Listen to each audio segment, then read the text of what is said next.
ভারতের রিজার্ভ ব্যাংকের নয়া গভর্নরের নাম ঘোষণা। রিজার্ভ ব্যাংক অফ ইন্ডিয়ার নতুন গভর্নর সঞ্জয় মালহোত্রা।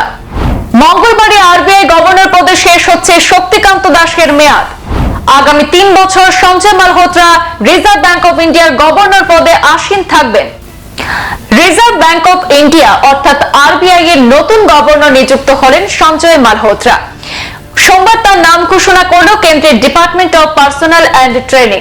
বর্তমানে তিনি নরেন্দ্র মোদী সরকারের রেভিনিউ সেক্রেটারি পদে রয়েছেন। আগামী 3 বছর সঞ্জয় মালহোত্রা রিজার্ভ ব্যাংকের গভর্নর পদে আসীন থাকবেন। রাজস্থান ক্যাডারের 1990 সালের আইএএস এই সঞ্জয় মালহোত্রা। তিনি আইআইটি কানপুর থেকে কম্পিউটার সায়েন্সে স্নাতক উত্তীর্ণ। আমেরিকার প্রিন্সটন বিশ্ববিদ্যালয় থেকে স্নাতকোত্তর ডিগ্রি লাভ করেছেন। 33 বছরের পেশাদার জীবনে সঞ্জয় মালহোত্রা বিভিন্ন ক্ষেত্রে কাজ করেছেন। শক্তি, অর্থ, কর, তথ্য প্রযুক্তি, খনি সহ একাধিক সরকারি দপ্তরে কাজের অভিজ্ঞতা রয়েছে সঞ্জয় মালহোত্রার ঝুলিতে। রেভিনিউ সেক্রেটারি পদে নিযুক্ত হওয়ার আগে তিনি ছিলেন অর্থ দপ্তরের সচিব। ডিরেক্ট এবং ইনডিরেক্ট ট্যাক্স স্ল্যাব তৈরির ক্ষেত্রে সঞ্জয় মালহোত্রা বড় ভূমিকা পালন করেছেন। এদিকে রিজার্ভ ব্যাংকের গভর্নর হিসেবে শক্তিকান্ত দাসের মেয়াদ শেষ হচ্ছে আগামীকাল মঙ্গলবার অর্থাৎ 10 ডিসেম্বর। নিজের 5 বছরের নির্দিষ্ট মেয়াদের বেশি সময় ধরে শক্তিকান্ত দাস তিনি তার পদে আসীন ছিলেন। 2018 সালে তিনি প্রথম এই পদে নিযুক্ত হয়েছিলেন। তিনি রিজার্ভ ব্যাংকের 25তম গভর্নর ছিলেন।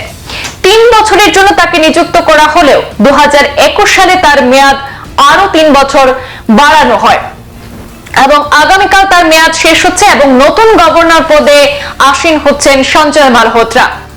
আগামী 3 বছরের জন্য সঞ্জয় মালহোত্রা রিজার্ভ ব্যাংকের গভর্নর পদে আসীন থাকবেন বলে জানা গেছে।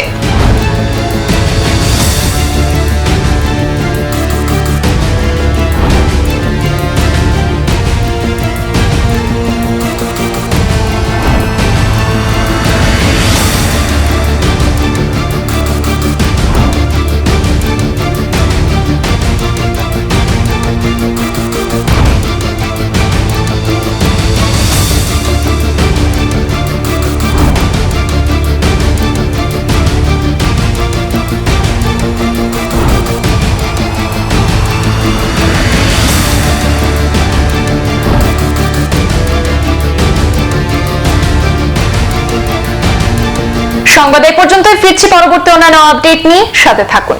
ধন্যবাদ।